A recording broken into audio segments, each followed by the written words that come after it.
Vandag is Moedersdag en ons wil sommer vir ons vrouens, vir ons maas en vir die oumas sê baie dankie. Al die vrouens is nou nie moeders nie, maar almal van ons het moeders. Hierdie ma wat ons so oneindig lief het, geduldig is met ons, die beste van ons vir ons wil hê en die beste van ons glo en nie ophou om vir ons te bid nie. En dit laat my nou sommer dink aan die storie van Monica, wat 17 jaar lang vir haar seun gebid het. Hierdie seun wat net wou partytjies hou en eintlik gespot het met haar geloof. Maar na 17 jaar het Augustinus nie net tot bekering gekom nie, maar het een van die grootste teoloë in die Christendom geword. Ons praat van hom as een van die kerkvaders. En dan lees ons eeue later dat hy bely het dat die trane van my ma het meer tot God gespreek as my woorde. En dan is dit interessant as 'n mens maar terugkyk op die lewe, hoe die gebeure van ouers 'n rol gespeel het in kinders se lewe, waar ouers ingetree het en gebid het vir hulle kinders op 'n spesifieke tyd en hoe dit net 'n invloed op hulle lewe gehad het, wat 'n mens op daai tyd nooit besef nie. Maar een van die dinge wat vir my mooi in die lewe is om te sien hoe 'n vrou ontwikkel in 'n moeder, as daai babietjie gebore word. En dan het ek al belewe dat vrouens wat vir my sê, ek wil nie kinders hê nie. En dan gebeur dit op 'n stadium dat sy wel kinders het. En dan hoe sy ontwikkel in die wonderlikste ma, in moeder. En dit laat my sommer verwonderd staan voor die skepping, voor God wat hierdie moeders geskep het. En ek wil ons nou saam lees uit Spreuke 31, waar die knap vrou beskryf word, maar die knap vrou was ook 'n ma gewees. Maar kom ons lees, wat sê die Spreuke digter, in Spreuke 31 vanaf vers 10 tot 31. 'n Knap vrou is baie werd, baie meer as edelstene. Haar man steun op haar en pluk die vrugte van haar werk. Sy bring vir hom net voordeel en nie nadeel nie, haar hele lewe lank. Sy maak wol en vlas bymekaar en geniet dit om dit te verwerk. Sy is soos die handelskepe, sy bring die kos van ver af in. Sy staan op as dit nog nag is en maak kos vir haar huisgesin. Ook haar slavinne kry hulle deel. Sy oorweeg die waarde van 'n stuk grond en koop dit. En sy sit dit onder wingerd, met geld wat sy self verdien het. Sy pak die werk aan met krag en haar hande staan vir niks verkeerd nie. Sy stel vas of die wins goed is. Haar lamp bly heelnag brand. Sy werk hard met die spinwiel, haar hande bly besig met die weefstoel. Sy het 'n oop hand vir die armes, sy is vrygewig teenoor die behoeftiges. Sy is gerus oor haar huisgesin as dit sneeu, hulle dra almal warm klere. Sy maak self vir haar dekens, sy dra klere van linne en wol. Haar man is wel bekend by die stadspoort, waar hy saam met die leiers beraadslaag. Sy maak klere en verkoop dit. Sy lewe gordels aan die handelaars. Alles in haar spreek van 'n sterk en edel persoonlikheid. Sy ken geen kommer oor die toekoms nie. As sy praat, is dit met wysheid. As sy leiding gee, is dit met liefde. Sy hou goeie toesig oor haar huishouding. Lui is sy nie. Haar kinders prys haar, haar man bewonder haar. Daar's baie knap vrouens, maar jy oortref hulle almal. Uiterlike skoonheid hou nie. 'n Mooi voorkoms is nie alles nie. As sy die Here dien, dan verdien 'n vrou om geprys te word. Gee haar wat haar toekom vir alles wat sy doen. Laat haar werk haar roem wees in die stadspoorte. Ons teksvers, vers 30, uiterlike skoonheid hou nie. 'n Mooi voorkoms is nie alles nie. As sy die Here dien, dan verdien 'n vrou om geprys te word. Ons lees hier van die knap vrou in Spreuke 31. Hierdie vrou wat vir haar man net voordeel inhou, wat net goed is vir haar man, wat so lewe dat haar man haar vertrou en op haar kan steun. Sy is die een wat haar man suksesvol maak, want sy gee hom die geleentheid om daar in die stadspoorte saam met die ander manne te vergader en te beraadslag. Maar hoe sê hulle? Agter elke suksesvolle man staan 'n vrou. En daar in haar huis en in haar omgewing, daar sy die minister van nywerheidsake, van handel, van arbeidsake, minister van finansies en minister van welsyn. En so kan ons maar opnoem. Sy sorg vir haar gesin en vir die mense wat vir haar werk. En sy hardloop nie rond soos 'n afkop hoender nie. Sy is ook nie bekommerd nie.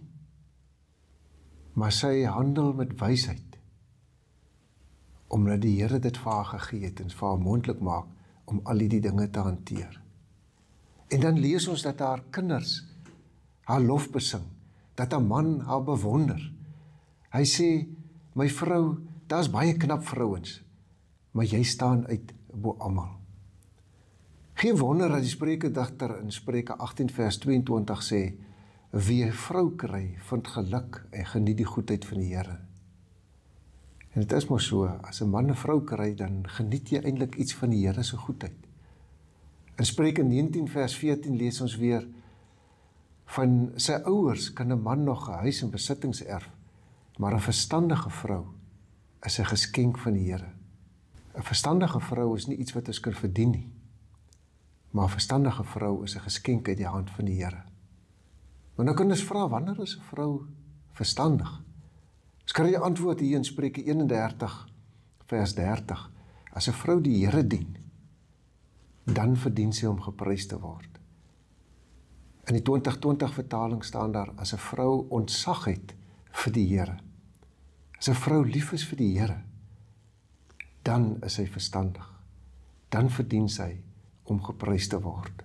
Ons lees hier so in Spreuke 31 vers 30, dat die uiterlike skoonheid vergaan en dat die aantreklikheid dalk 'n mens kan mislei. Maar dis wanneer 'n vrou ontzag het vir die Here en vir die Here lief is, dat sy mooi word van binne, dat sy 'n besondere en 'n knap moeder word. En ek wil nou sommer gou vertel van 'n legende, waar hulle probeer vasstel het, hoekom die vrou nou juis uit die ribbietjie van 'n man gemaak is. En toe het hulle begin met 'n klomp vrae, en toe sê hulle, maar hoekom is die vrou nie uit die man se kop uitgemaak, nie uit die hoof uit nie? Toe kom die antwoord, hulle sê nie, dan sou sy dalk hoogmoedig geword het. Toe sê hulle, maar hoekom nie uit die oë nie? Toe sê hulle nie, dan sou sy te nuuskierig gewees het. En hoekom nie uit die oor nie? Toe sê hulle, nee, dan sou sy afgeluister het. En hoekom nie uit die mond nie? Nee, dan sou sy te veel gepraat het. En hoekom nie uit die hart nie? Nee, dan sou sy dalk te jaloers gewees het. En hoekom nie uit die hand nie? Nee, dan sou sy dalk te gierig gewees het. En hoekom nie uit die voet nie? Nee, dan sou sy dalk te veel rondgeloop het. Sy moes juis uit 'n verborge liggaamsdeel gevorm word, sodat sy beskeie kon wees. En toe het Adam blykbaar op 'n tyd gevra, maar hoekom is Eva so mooi? So sy antwoord, maar sodat jy haar kon liefkry. En toe vra Adam weer op sy beurt, maar hoekom is sy dan so dom? En toe kom die antwoord, sodat sy jou kon liefkry. Ons manne kan maar sê wat ons wil, maar die lewe sonder vrouens sou maar vaal en oninteressant gewees het. En hoe sou die lewe nou sonder moeders gewees het? Dit sou ook maar rampspoedig gewees het. En daarom kan ons eintlik vandag net vir die Here sê, baie dankie vir ons vrouens, vir ons maas, vir die moeders wat vir ons so besonder is. Die Here het ons gesê, dit is nie goed dat die mens alleen is nie. Ek sal vir hom iemand maak wat hom kan help. En so het hy toe ook die vrou geskape. En hy het die vrou geskape as sy gelyke, as iemand wat hom kan help, wat hom kan aanvul. En die Here het man en vrou juist so verskillend geskape, sodat hulle mekaar kan aanvul en kan bystaan. En daarom bestaan die huwelik nie uit 1 en 'n half en nog 'n halwe nie, maar uit 2 gelyke mense. Die vrou is nie minderwaardig as die man nie. En hierdie 2 is geskape om mekaar by te staan, aan te vul, lief te hê en die lewe saam aan te pak. En in hierdie liefdesverhouding word kinders gebore. En binne hierdie liefdesverhouding voel hulle veilig en word hulle geleer hoe om te lewe. In Spreuke 31 vers 10 staan dat die knap vrou meer werd is as edelstene. En daarmee word eintlik gesê dat hierdie vrou is so knap dat jy haar met niks kan vergelyk nie. En net so kan ons vrouens en ons moeders en ons oumas met niks anders vergelyk nie.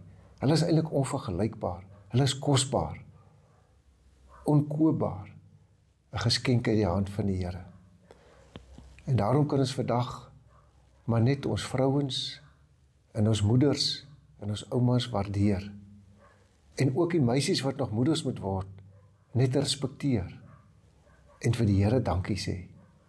En as jou ma nog lewe, gaan sê vir haar persoonlik dankie. Dis mos eers wanneer ons self kinders het, wat ons besef wat ons moeders vir ons beteken het en gedoen het. En ek wil vandag in besonder vir die moeders sê, maar ook vir ons almal, mag julle ook 'n geseënde Moedersdag hê. Mag julle sommer net die Here se goedheid beleef en mekaar net weer opnuut waardeer en dankbaar wees teenoor mekaar.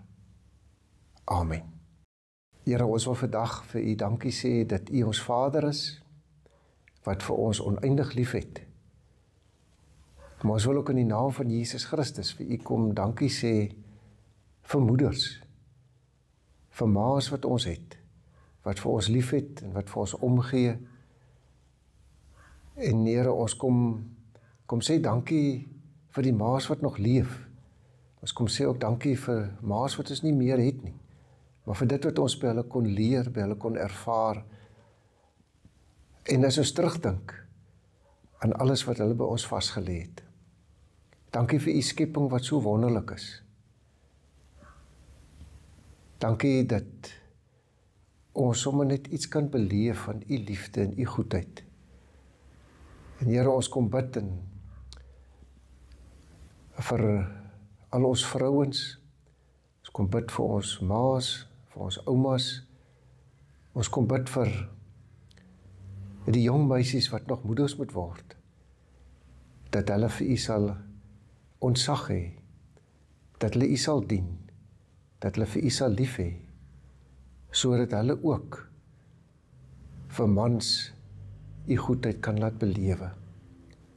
En dankie dat ons ook net kan weet dat U by ons is, en dat U die pad saam met ons stap, dat U ons Vader is, dat U ons herder is, en daarvoor wil ons vandag vir U net kom dankie sê, en ons wil U kom loof en prys, in Jesus naam, amen.